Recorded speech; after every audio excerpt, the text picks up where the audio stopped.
Assalamualaikum warahmatullahi wabarakatuh.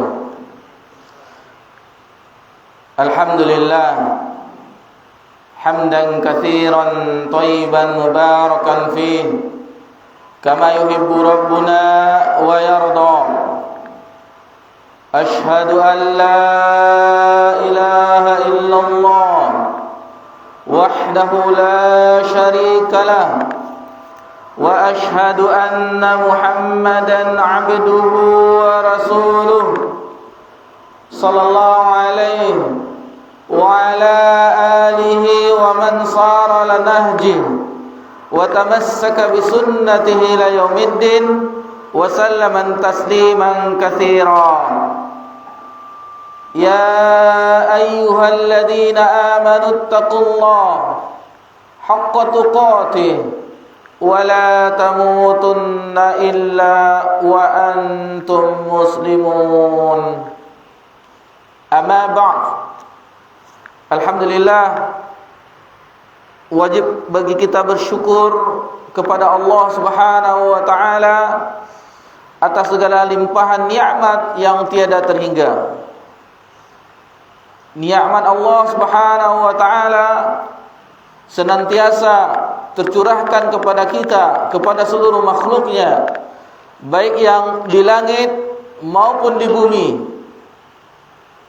Semuanya mendapatkan curahan nikmat dari Allah Subhanahu wa taala, dan itu tidak pernah terputus walaupun hanya sekejap mata. Itulah Allah Subhanahu wa taala dengan sifatnya yang maha penyayang, senantiasa mencurahkan nikmatnya kepada kita semuanya.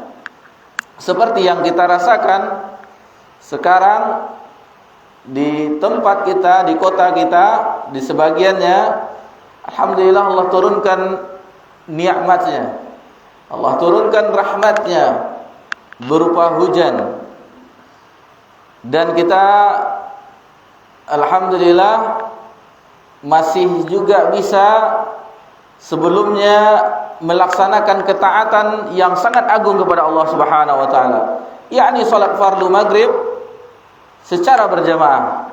Meskipun ada uzur, seandainya kita mempelajari hukum fikih bahwa salah satu uzur untuk tidak salat berjamaah di masjid-masjid atau di rumah-rumah Allah Subhanahu wa taala, salah satunya uzur adalah turunnya hujan yang lebat. Alhamdulillah kita masih saja sempat melaksanakan sholat fardu berjamaah, sholat maghrib, dan seterusnya sholat sunatnya, zikirnya, dan alhamdulillah kita bisa melanjutkan pelajaran kita di setiap hari Senin ba'da maghrib. Kajian rutin membahas matan aqidah, pelajaran tauhid, pelajaran yang sangat agung, intinya ajaran Islam, yaitu tauhid kepada Allah Subhanahu wa taala.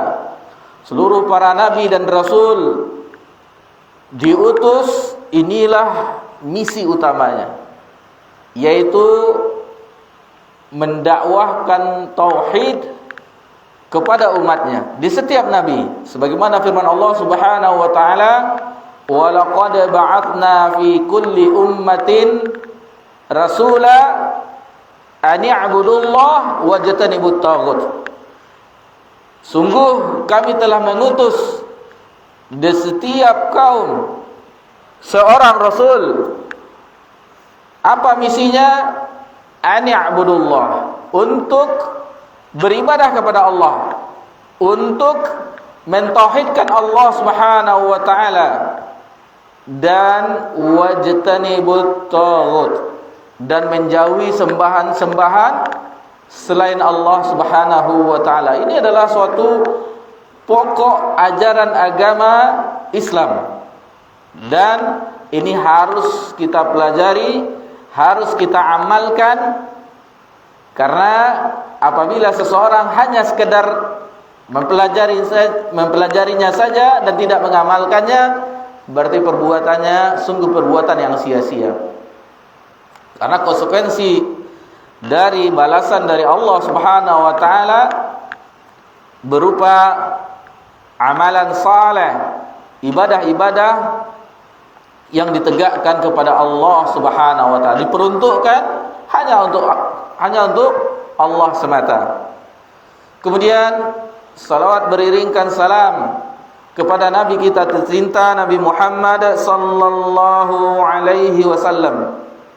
Dan salah satu keberuntungan seorang hamba di zaman ini dan zaman-zaman seterusnya ketika dia bisa mengikuti jalan Nabi sallallahu alaihi wasallam, jalan generasi-generasi yang mendapat rekomendasi dari Nabi sallallahu alaihi wasallam, yaitu jalannya sahabat dan orang-orang soleh sesudahnya.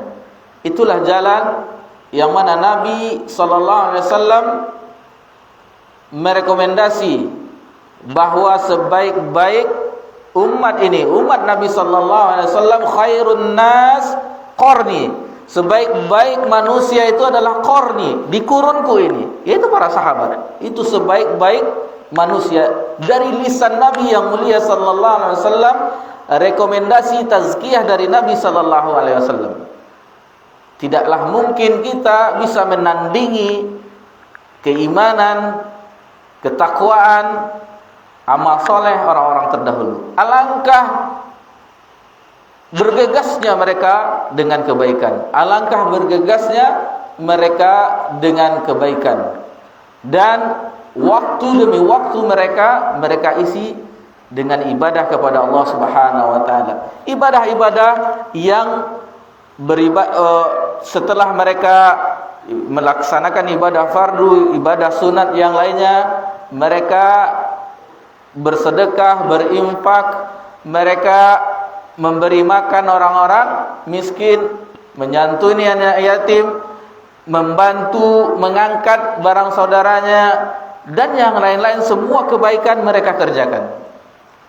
Sehingga ketika ada sesuatu kejadian, Nabi SAW berkumpul dengan para sahabatnya, kita riwayatkan secara makna. Nabi SAW bertanya kepada sahabat, siapakah yang berpuasa pada hari ini? Maka menunjuklah satu orang, saya ya Rasulullah. Kemudian ditanyakan lagi, siapakah yang mengantar jenazah pada hari ini? Menunjuk lagi orang yang tadi menjawab, saya ya Rasulullah. Lalu dikatakan oleh Nabi, siapakah yang menjenguk orang sakit pada hari ini? Masih orang itu juga menjawab, saya ya Rasulullah. Lalu ditanyakan lagi, siapa yang memberi makan orang miskin pada hari ini? Semua kebaikan diborong. Itulah Abu Bakar As-Siddiq radhiyallahu anhu. Dan memang keadaan dalam berpuasa, bagaimana kita merasakan puasa, haus, lapar, letih, capek, mengantar jenazah. Apalagi kalau mengantarnya ba'da zuhur, panas, tidak ada pohon pelindung. Biasanya pemakaman itu tidak ada pohon pelindung di area kuburan, panas. Kemudian masih sempat juga melihat orang sakit, masih sempat juga memberi makan orang-orang miskin. Itulah sahabat yang mulia Abu Bakar radhiyallahu anhu.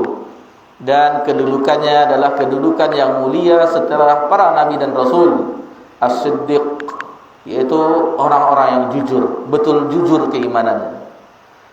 Bayangkan nanti ada kita singgung peristiwa Isra Miraj, seluruh orang tidak mempercayai kabar. Bahkan ada yang telah beriman kepada Nabi sallallahu alaihi wasallam tentang kejadian Isra dan Miraj. Sebagian ada yang akhirnya mengingkari, tidak mungkin, karena perjalanan dari Mekah ke Syam, Palestina, Baitul Maqdis dilakukan dalam perjalanan yang sangat lama. Namun Nabi mengabarkan kepada orang-orang Quraisy ketika itu bahwa Nabi SAW hanya melakukan dalam satu malam dan balik kembali, bahkan sampai Mi'raj, diangkat ke langit. Inilah kesempatan bagi orang-orang Quraisy agar Abu Bakar tidak mempercayai temannya ini. Dikabarkan, dipanggil, ya Abu Bakrin, Maka diceritakanlah, Muhammad begini. Apakah betul itu beliau yang mengatakannya? Kata Abu Bakar As-Siddiq, benar. Kalau beliau yang mengabarkannya, lebih dari itu aku percaya. Itulah Abu Bakar As-Siddiq. Apapun yang datang dari Nabi sallallahu alaihi wasallam, dia membenarnya. Kejujuran iman seorang Abu Bakar As-Siddiq dan sahabat-sahabat yang lainnya begitu mulia mereka, dan mereka adalah contoh potret umat yang kita meniru bagaimana cara beragama mereka, meniru bagaimana cara beragama sahabat radhiyallahu anhum ajma'in. Alhamdulillah, pelajaran kita berjalan selangkah demi selangkah membahasnya, dan alhamdulillah di malam yang berbahagia ini kita memasuki pertemuan yang ke-10. Yang ke-10. Di pekan yang lalu ragu 9 apa yang 10. Ternyata hari ini adalah pertemuan di malam yang berbahagia ini adalah pertemuan yang ke-10 di kajian kita ini di Musholla Baitun Naim, Perumahan Angkasa Pura, Simpang 3 Pekanbaru. Pelajaran kita di pekan yang lalu, kita membawakan dalil-dalil yang dibawakan oleh muallif tentang bagaimana mengenal Rabbul Alamin. Kita membawakan di pertemuan sebelumnya, sebagaimana dijelaskan oleh penulis dalam matanya ini, ayat dalam surah Fussilat. Wad dalilu qaulu ta'ala wa min ayatihi al-lailu wan-nahar wasyamsu wal-qamar la tasjudu lisyamsi wala lil-qamar wasjudu lillahi alladhi khalaqahunna in kuntum iyyahu ta'budun. Jadi di antara tanda-tandanya yaitu adanya malam dan siang, matahari dan bulan, dan janganlah sujud beribadah kepada matahari wala lil qamar, dan jangan pula sujud kepada bulan. Wasjudu lillahi alladhi khalaqahun, maka sujudlah, beribadahlah, sembahlah Allah yang telah menciptakannya, yang telah menciptakan seluruhnya yang disebutkan di ayat sebelumnya, siang, malam, matahari dan bulan, dan seluruh alam ini Allah yang telah menciptakannya. In kuntum iyyahu ta'budun, jika kamu kepadanya saja beribadah. Lalu di ayat yang lain dalam surah Al-A'raf ayat 54, wa qaulu ta'ala inna rabbakumul ladzi khalaqas samawati wal arda fi sittati ayyamin thumma istawa 'alal 'arsy. Jadi sesungguhnya Rabbmu yang telah menciptakan langit dan bumi di dalam 6 masa, thumma istawa 'alal 'arsy, kemudian dia beristiwa di atas aras. Yughsil lailan nahar yatlubu haytan wasyamsa wal qamar wan nujuma musakhkharatin bi amrih ala law khalqul wal amr tabarakallahu rabbul alamin. Dan dia telah menutup malam dengan siang dengan malam dengan cepat, dan matahari, bulan, bintang yaitu musakhkharatun bi amri, patuh dengan perintahnya. Ketahuilah ala lahu khalqu wal amr, bahwa sesungguhnya yang mencipta dan memerintah adalah kekuasaan Allah. Semuanya di tangan Allah Subhanahu wa taala, dan maha suci Allah tabarakallahu rabbul alamin, Rabb semesta alam. Wa rabbuhu wal ma'bud, muallif menjelaskan Rabb itu adalah yang disembah. Jadi kata-kata Rabb itu Rabbul alamin, Rabb itu dialah yang disembah. Wa dalilu qaulu ta'ala, dan dalilnya adalah firman Allah Subhanahu wa taala dalam surah Al-Baqarah ayat 21, 22, dan inilah ayat yang pertama yang mengandung perintah. Di dalam Al-Quran, ayat pertama yang mengandung perintah di awalnya adalah surat Al-Baqarah ayat 21 ini. Perhatikanlah sebelumnya, Al-Fatihah tidak ada perintah, cuma khabar Bismillahirrahmanirrahim, Alhamdulillah Rabbil Alamin sampai waddallin, tidak ada perintah. Yang mengandung fi'il amar, mengandung perintah. Begitu juga dalam awal surah Al-Baqarah, Alif Lam Mim, Dzalikal kitabu la raiba fihi hudal lil muttaqin, sampai seterusnya. Lalu Allah menceritakan 5 ayat tentang orang-orang beriman, 2 ayat tentang orang-orang kafir, dan belasan ayat, banyak tentang sekitar 12 ya, menceritakan tentang orang-orang munafik, tentang orang-orang munafik. Baru setelah itu, inilah ayat pertama di dalam Al-Quranul Karim. Lihatlah, buktikan sendiri, inilah ayat pertama yang mengandung perintah. Ya ayuhan nasu a'budu rabbakumul ladzi khalaqakum walladzina min qablikum la'allakum tattaqun. Wahai manusia, sembahlah Rabbmu, tauhidkanlah Rabbmu yang mana Dia yang telah menciptakanmu dan yang telah menciptakan orang-orang sebelummu, la'allakum tattaqun, agar kamu menjadi orang-orang yang bertakwa. Alladzi ja'alakumul arda firasyan was samaa'a binaa'a, Dialah yang telah menjadikan untukmu bumi hamparan dan langit itu sebagai atap. Wa anzala minas samaa'a. Nah, seperti keadaan kita di maghrib, dan Allah telah menurunkan dari langit itu air, hujan. Ini salah satu fungsi hujan di ayat ini. Fakhraja bihi minats samarati rizqan lakum, dan darinya itu maka keluarlah dari manfaat hujan itu, salah satunya yaitu adanya buah-buahan,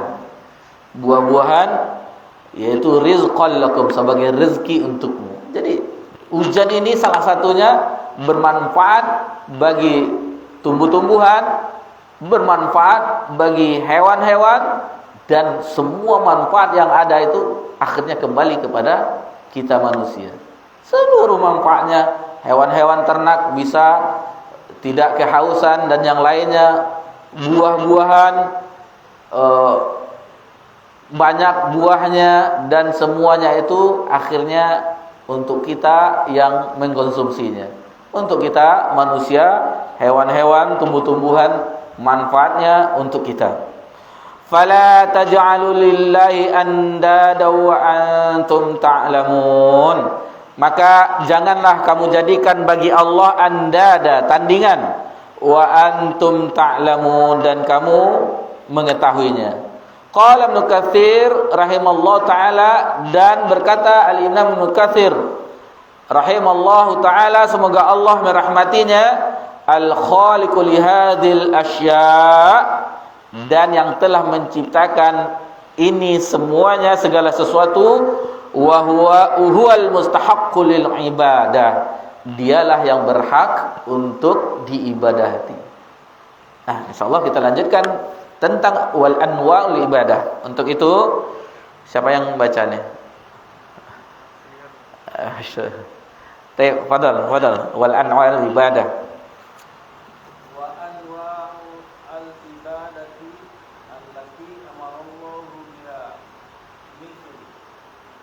Islam wal iman wal ihsan, wa minha ad-du'a wal khawf wal raja wat tawakkul wal raghbah wal rahbah wal khusyu' wal khasyah wal inaba wal isti'anah wal isti'adzah wal istighatsah wal dzabh wan nadhr wa ghairu dzalika min anwa'i al-ibadati allati amara Allah biha kulluha lillahi ta'ala Wadalilu qawlu ta'ala wa annal masajida lillahi fala tad'u ma'allahi ahada. Yakfi.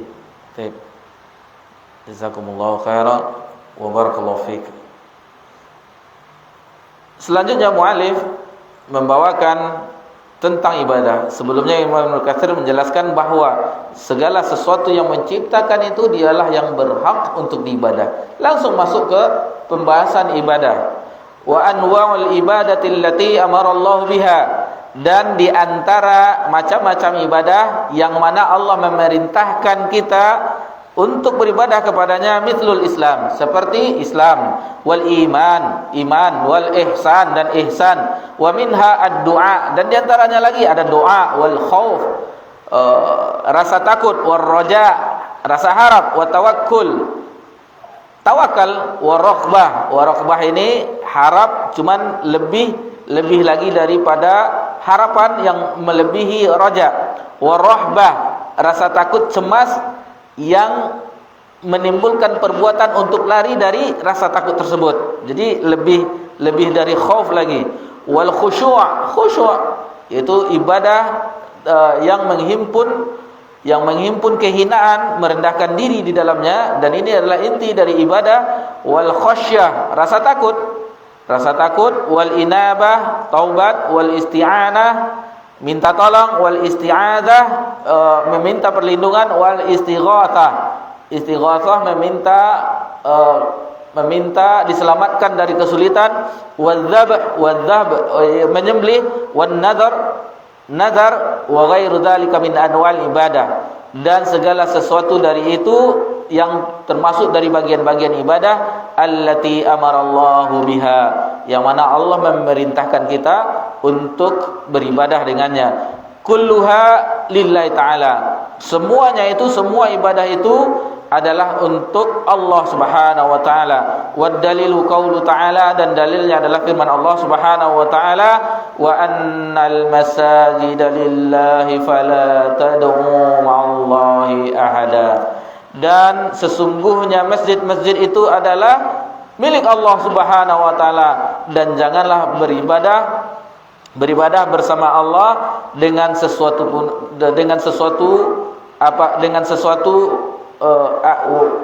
fala tad'u ma'allahi ahada, dan janganlah beribadah kepada bersama Allah dengan sesuatu. Dalam surah Al-Jin ayat 18. Baik. Di sini muallif menjelaskan macam-macam ibadah, tentu tidak semuanya, karena ini adalah contoh. Dan kenapa tidak disebutkan salat, haji? Karena ini termasuk di dalam Islam. Disebutkan Islam secara global, disebutkan iman dan ihsan. Dan ini adalah pokok-pokok ibadah di dalam agama ini. Pokok ibadah di dalam agama ini. Dan semua contoh-contoh yang dibawakan di dalam matan ini adalah ibadah-ibadah hati. Ibadah hati. Dan ketahuilah bahwasanya ibadah hati itu lebih berat, lebih rahasia, dan lebih besar ganjarannya di sisi Allah Subhanahu wa taala. Ibadah yang dilakukan di dalam, maksudnya yang hati mengamalkannya. Karena ibadah itu ada amalan hati, ada amalan lisan, dan ada amalan anggota badan. Dan ibadah hati ini lebih besar ganjarannya dibandingkan ibadah-ibadah yang lainnya, karena ibadah hati ini disitulah keikhlasan, ketundukan, kepatuhan kepada Allah Subhanahu wa taala. Betapa banyak orang melakukan ibadah akan tetapi hatinya tidak hadir, dan ibadah tersebut seperti salat tidak membekas di dalam jiwanya. Betapa banyak orang yang salat di hari ini, betapa banyak orang yang salat akan tetapi salatnya tidak bisa mencegah dia dari perbuatan keji dan mungkar.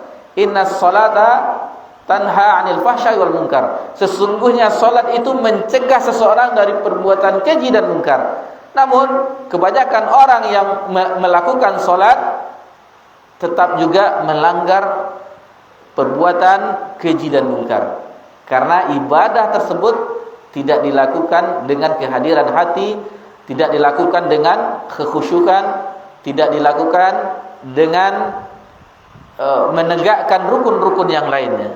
Sekedar cuman menunaikan kewajiban, setelah itu selesai, ibarat kata membayar hutang. Istilah orang dulu, bayar hutang dulu. Artinya dia mau sholat dulu. Kan istilah orang dulu. Kemana itu? Mau bayar hutang. Maksudnya dia seolah-olah ibadah sholat itu hutang baginya. Sebenarnya tidak. Apabila dia mengetahui bagaimana perintah ibadah tersebut, maka dia membutuhkannya. Kenapa dia membutuhkannya? Karena dengan ibadah itu seseorang itu dia merasa sedang berhubungan, mendekatkan diri, bermunajat, merendahkan diri kepada Allah Subhanahu wa taala. Jadi dia merasakan kenikmatan ketika beribadah. Dan kita himbau dengan mempelajari tentang ibadah ini agar kita memperindah ibadah kita kepada Allah, memperbaiki kualitas ibadah kita kepada Allah Subhanahu wa taala, sehingga ibadah yang kita lakukan itu membekas kepada jiwa kita, merubah perilaku kita, merubah ketakwaan kita menjadi yang lebih baik, merubah semuanya, sehingga tidaklah dihasilkan oleh ibadah kita tersebut, melainkan setelah itu tercermin dari perangai kita, tingkah laku kita, akhlak yang mulia. Ialah orang-orang yang betul-betul mengamalkan ajaran ini. Alangkah mulianya mereka, alangkah bagusnya tutur kata mereka, alangkah baik eloknya perangai mereka. Taib, ibadah, sebelum kita lanjutkan, kita definisikan dulu ibadah secara bahasa. Ibadah tersebut yaitu definisinya secara bahasa yaitu merendahkan diri, menghinakan diri. Itu secara bahasa. Adapun secara istilah sebagaimana ini salah satu definisinya, banyak definisi yang lain, dan ini kita ambil dari definisi Syekhul Islam, dan Syekh Muhammad bin Shalih Al-Utsaimin rahimahullah taala membawakan definisi ini di dalam syarahnya ketika dia menjelaskan matan usul salasa, yaitu ismun jami' likulli ma yuhibbullah wa yardahu min aqwali wal a'mali batinah wa zahirah. Ismun jami' maksudnya seluruh segala sesuatu yang mencakup, likulli setiap ma yuhibbullah, setiap apa-apa saja yang dicintai Allah, wa yardahu, dan apa-apa yang diredai oleh Allah Subhanahu wa taala, min aqwal, minal aqwal, dari ucapan, wal a'mal, dan amalan-amalan, batinah, al-batinah wa zahirah, baik itu batin dan yang tampak. Itulah ibadah. Apapun itu, yang penting segala sesuatu yang dicintai oleh Allah Subhanahu wa taala, yang diredhoi oleh Allah Subhanahu wa taala, baik itu ucapan dan perbuatan, baik itu zahir maupun batin. Itulah ibadah. Dan syarat dari ibadah ada dua, dan kita pernah beberapa kali menjelaskan di sini. Syarat ibadah ada dua. Yang pertama yaitu ikhlas. Ibadah itu syaratnya diterima oleh Allah Subhanahu wa taala. Kenapa kita ulang kembali? Karena ini perlu kita ingatkan, karena ini sangat penting agar ibadah yang kita lakukan diterima oleh Allah Subhanahu wa taala. Jadi yang pertama itu ikhlas. Ikhlas mengharap ganjaran Allah Subhanahu wa taala dan tidak mengharap selainnya, hanya mengharap ganjaran di sisi Allah Subhanahu wa taala. Tidak ada riya, tidak ada sum'ah. Memang hanya untuk Allah Subhanahu wa taala. Kalaulah sudah begini seseorang beribadah, maka ringanlah ibadah tersebut, nikmatnya ibadah tersebut. Berbeda dengan orang yang apabila dia beribadah hanya mengharap pujian orang lain. Ketika dia dipuji, semangat dia, dan ketika tidak ada pujian, lemahlah dia. Itu ibadah yang dipalingkan kepada selain Allah Subhanahu wa taala, maka ibadah tersebut berat dan ibadah itu tidak bernilai di akhirat. Tidak ada balasan sedikit pun dari ibadah tersebut. Kemudian, dan ikhlas ini banyak ayatnya, ala in apa, wa ma umiru illa liya'budullaha mukhlishina lahuddin, dalam surah Al-Baqarah. Dan tidaklah diperintahkan kepadamu agar ikhlas di dalam agama ini. Dan ikhlas adalah pondasi utama dari syarat utama diterimanya ibadah. Dan syarat yang kedua adalah ittiba, yaitu mengikuti Nabi sallallahu alaihi wasallam. Ibadah yang kita lakukan contohnya harus sesuai dengan apa yang telah dicontohkan oleh Nabi sallallahu alaihi wasallam. Seperti berwudu, wudu kita harus sesuai dengan apa yang telah dilakukan oleh Nabi sallallahu alaihi wasallam, sebagaimana hadis yang dari Imran bin Husain kalau tidak salah, yang waktu itu menceritakan tentang bagaimana Utsman bin Affan radhiyallahu anhu mencontohkan wudu Nabi sallallahu alaihi wasallam. Lalu di ujung hadis tersebut, man tawaddaa, barang siapa yang berwudu seperti wudu ini, dan dia mencontohkan wudu Nabi sallallahu alaihi wasallam. Barang siapa yang berwudu seperti wudu ini, berarti seperti wudu Nabi sallallahu alaihi wasallam. Di salat pun seperti itu. Shallu kama raaitumuni usolli. Salatlah sebagaimana kamu melihat aku salat. Lalu ada yang bertanya, Ustaz, misalnya, bagaimana kita melihat Nabi sallallahu alaihi wasallam salat sementara Nabi telah wafat 1400 tahun yang lalu? Dengan mempelajari hadis-hadis Nabi sallallahu alaihi wasallam. Mempelajari hadis-hadis Nabi sallallahu alaihi wasallam. Kan ada juga sebagian terkadang sallu kama raaitumuni usolli. Salatlah kamu sebagaimana melihat aku salat. Sementara Nabi setelah wafat, bagaimana kita melihat?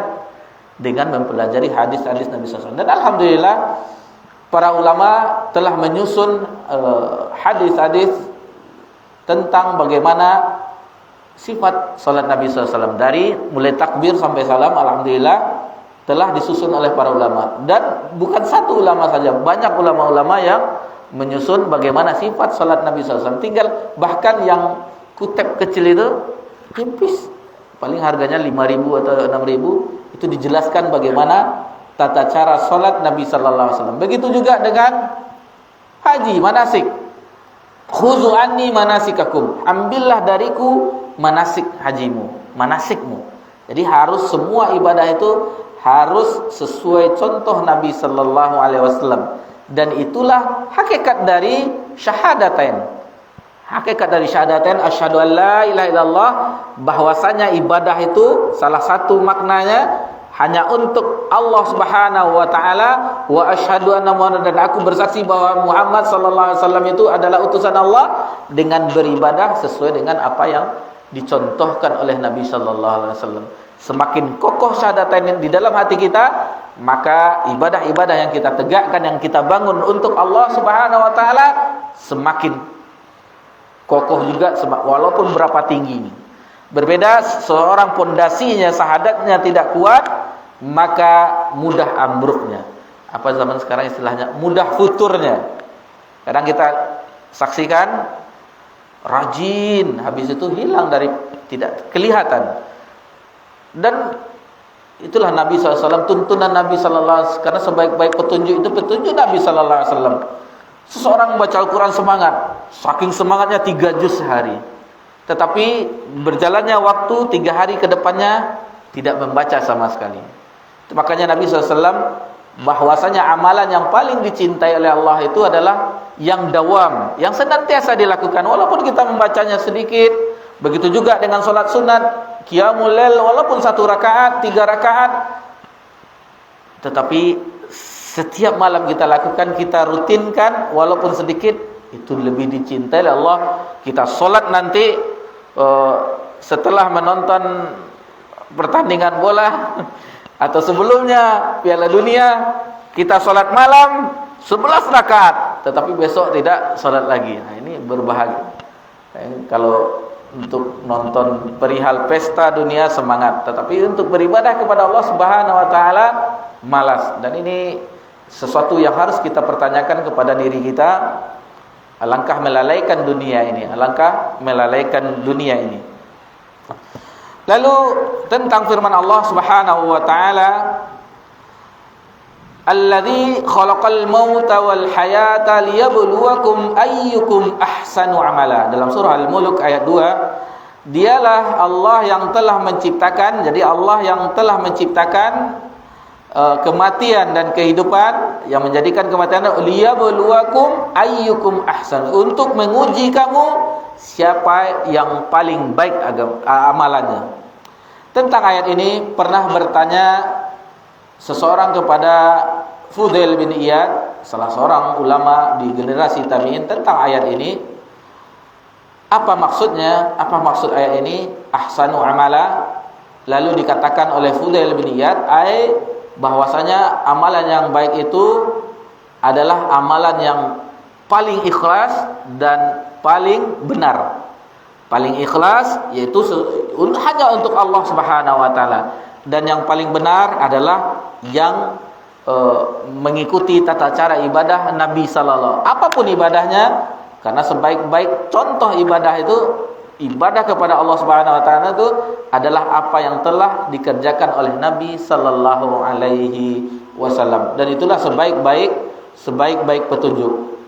Jadi di sini perhatikan ahsanu amala, yang paling baik amalannya, bukan aktsaru amala, bukan yang paling banyak amalan, yang paling baik, yang paling ikhlas, yang paling mencontoh Nabi sallallahu alaihi wasallam. Betapa banyak orang beribadah tetapi tidak membekas. Kita ulang lagi, tidak membekas, tidak merubah perilakunya, dan dia tetap ibadahnya rajin, infaknya banyak, ke Mekah setiap tahun 3 kali setahun, atau hajinya sering, tetapi tidak membekas dari amalan-amalan, tidak mabrur, ibadahnya tidak mabrur, kembali dari tanah suci, amalan-amalan yang dikerjakan oleh orang ahli maksiat dikerjakannya juga, karena dia amalannya pertama tidak ikhlas, yang kedua manasiknya tidak sesuai dengan contoh Nabi sallallahu alaihi wasallam.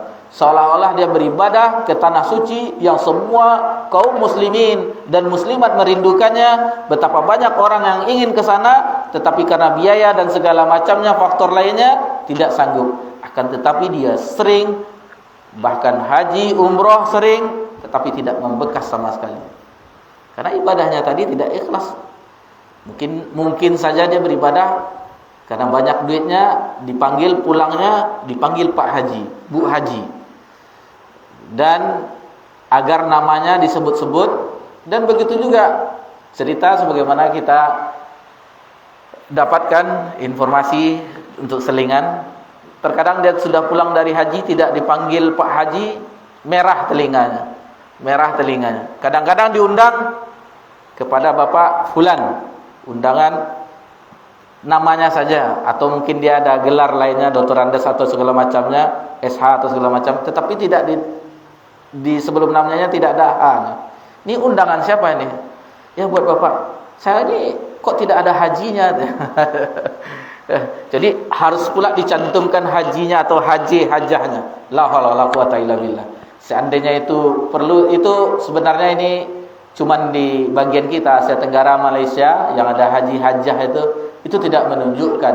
Walaupun kita alhamdulillah Allah berikan kita kesempatan menjadi duyufur rahman, tamu ar-rahman, dan inilah cita-cita setiap orang-orang beriman, setiap orang beriman laki-laki dan perempuan, dalam kehidupannya, cita-citanya, keinginannya, walaupun hanya satu kali bisa beribadah di tanah suci. Ini yang sebagaimana kita jelaskan, harus ikhlas dan harus mencontoh Nabi sallallahu alaihi wasallam dalam peribadatan. Karena telah azan, mungkin kita azan isya dulu, insyaallah nanti setelah azan kita lanjutkan insyaallah.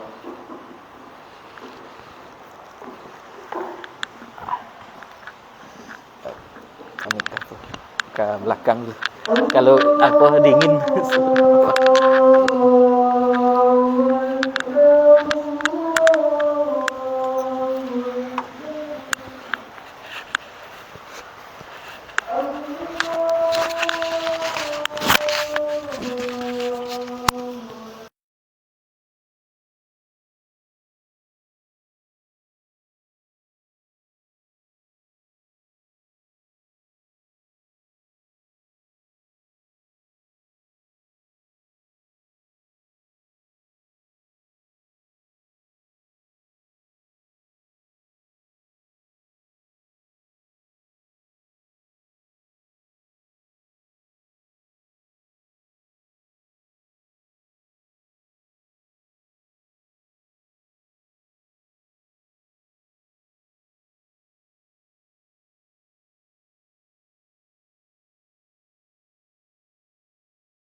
Bismillah.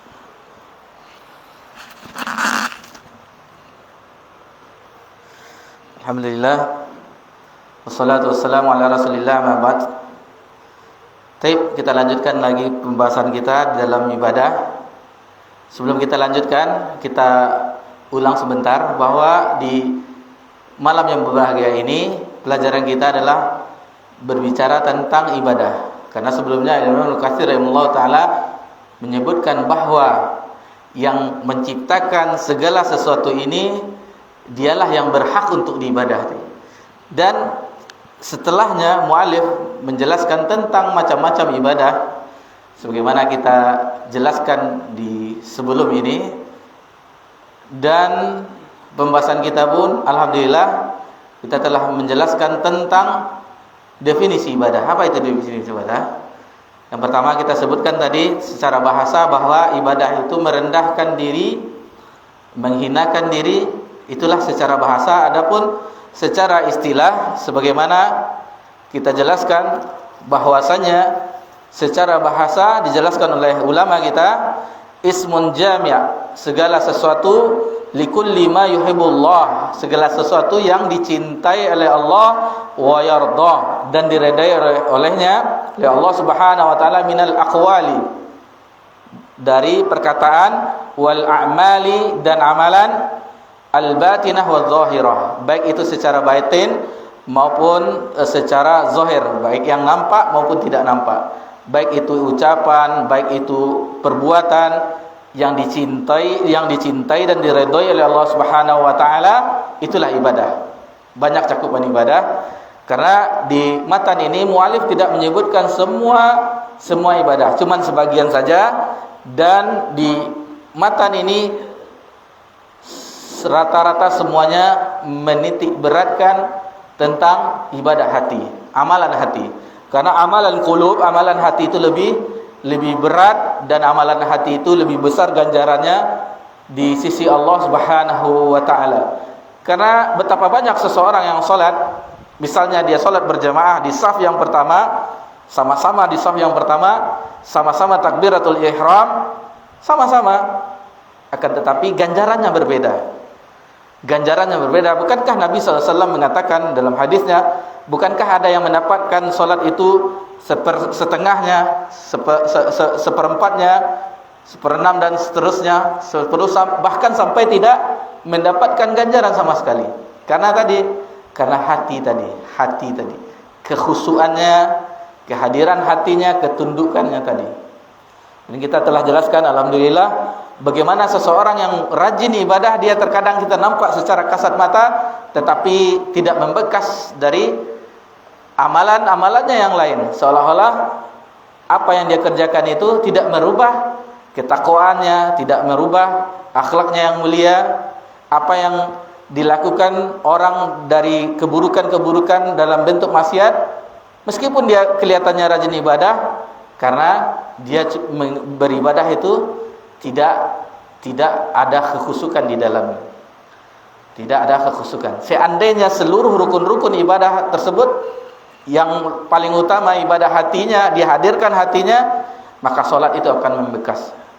Sebagaimana kita sebutkan ayatnya dalam surah Al-Ankabut, inna sholata tanha 'anil fahsya'i wal munkar. Maka solatnya itu bisa mencegah dia, perbuatan solatnya itu menegakkan solat tersebut bisa mencegah dia dari perbuatan keji dan perbuatan munkar. Dan alhamdulillah kita sebutkan juga syaratnya tadi, syaratnya ikhlas dan mengikut Nabi sallallahu, ittiba kepada Nabi sallallahu alaihi wasallam. Dan selanjutnya pembahasan kita, tentu ini penting juga sebelum kita lanjutkan ke matan, bahwasanya rukun ibadah itu ada 3. Tadi syaratnya ada 2, rukunnya ada 3. Rukunnya ada 3 sebagaimana dijelaskan oleh Al-Imam Ibnul Qayyim rahimahullah ta'ala, bahwa rukun ibadah itu harus ada kesempurnaan mahabbah, kesempurnaan kecintaan. Kecintaan kepada Allah harus ada hadir. Itu kecintaan masih amalan hati juga. Ketika kita beribadah harus ada kesempurnaan cinta, rasa cinta kepada Allah Subhanahu wa taala. Kemudian yang kedua harus sempurna rasa khauf, rasa takut kepada Allah Subhanahu wa taala. Khauf, rasa takut kepada Allah Subhanahu wa taala. Takut karena ancaman di akhirat. Inna azabi lasyadid. Karena kita mengetahui ancaman di akhirat. Hadirlah dalam hati kita rasa takut kepada Allah Subhanahu wa taala. Yang ketiga, rukun yang ketiga, sempurnanya raja. Sempurnanya raja yaitu rasa harap kepada Allah Subhanahu wa taala. Inilah tiga rukun ibadah yang harus ada dalam ibadah kita. Apapun ibadahnya, seluruh ibadah. Baik itu salat, baik itu yang lainnya, harus ada rasa cinta kita kepada Allah Subhanahu wa taala, harus ada rasa takut kita kepada Allah Subhanahu wa taala, dan harus ada rasa harap kita kepada Allah Subhanahu. Kita berharap pahala dari Allah Subhanahu wa taala. Kita berharap surga dari Allah Subhanahu wa taala. Bayangkan kalau seandainya ketiga ini sempurna, kata Imam Al-Qayyim, ibarat dua sayap burung.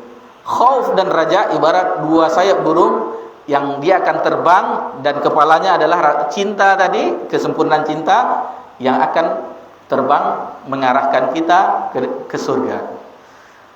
Perumpamaan dari Imam Al-Qayyim ibarat dua sayap burung. Khauf dan raja, rasa takut dan rasa harap, ibarat dua sayap burung yang akan menerbangkan kita ke surga Allah Subhanahu wa taala. Dan ini dijelaskan bahwa ketiga rukun ini terkandung dalam surah Al-Fatihah. Terkandung dalam surah Al-Fatihah. Pertama, alhamdulillahirabbil alamin. Alhamdulillahirabbil alamin itu adalah akan terwujud rasa cinta kepada Allah. Segala puji bagi Allah, rob semesta. Kita memuji Allah karena kita cinta kepada Allah.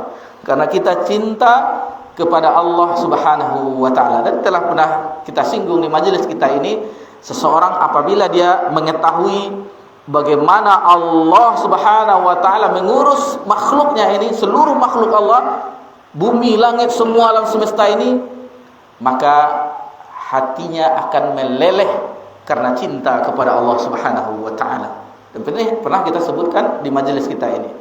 Lalu dengan sempurnanya cinta, alhamdulillahirabbil alamin, lalu ayat setelahnya ar-rahmanir rahim.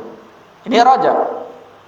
Rasa harap kepada Allah, kita mengharapkan Ar-Rahman, Maha Pengasih dan Penyayangnya Allah Subhanahu wa taala, dan kita mengharapkan itu. Lalu yang ketiga, khauf, Malik Yaumiddin, yang menguasai hari kemudian, hari pembalasan.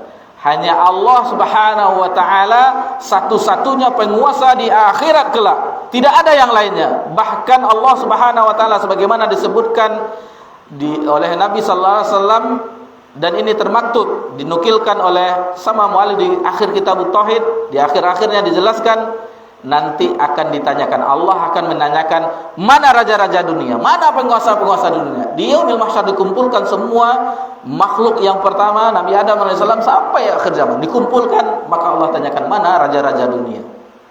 Karena yang berkuasa satu-satunya di akhirat adalah Allah Subhanahu wa taala. Hanya Allah Subhanahu wa taala. Lalu dengan itu dikatakan oleh ulama setelah ayat itu, Malik Yaumiddin, iyyaka na'budu wa iyyaka nasta'in. Kepadamulah aku beribadah dan kepadamulah aku meminta pertolongan. Maksudnya dari ayat ini bahwasanya, ya Allah, dengan rasa cintaku kepadamu dan rasa alhamdulillahirabbil alamin ar-rahmanir rahim, dengan rasa harapku kepadamu, Malik Yaumiddin, dengan rasa takutmu kepadamu, maka aku ibadahim, iyyaka na'budu wa iyyaka nasta'in. Padahal ayat ini sudah puluhan tahun kita baca, tetapi maknanya itu, makanya para ulama membuat tafsir Al-Quran Samudra Al-Fatihah. Samudra, bagaimana luasnya surat Al-Fatihah. Dijelaskan bahwasanya masih Ibnu Qayyim, seluruh Al-Quran itu 30 juz, 114 surat itu, dan 6.236 ayat bercerita tentang seluruhnya, bercerita tentang tauhid, baik itu tentang tauhid asma wa sifat, rububiyah, uluhiyah, bagaimana keadaan orang-orang terdahulu yang menyelisih tauhid, bagaimana keadaan orang-orang, kisah-kisah orang-orang yang menyelisihi para utusan Nabi, semuanya tentang ujung-ujungnya kembali kepada tauhid. Tidak ada satupun halaman dari ayat-ayat Al-Quran yang luput dari pembahasan tauhid. Lalu kata Imam Ibnu Qayyim, dan semua inti dari Al-Quran itu kembali kepada surah Al-Fatihah. Itu namanya dia apa namanya?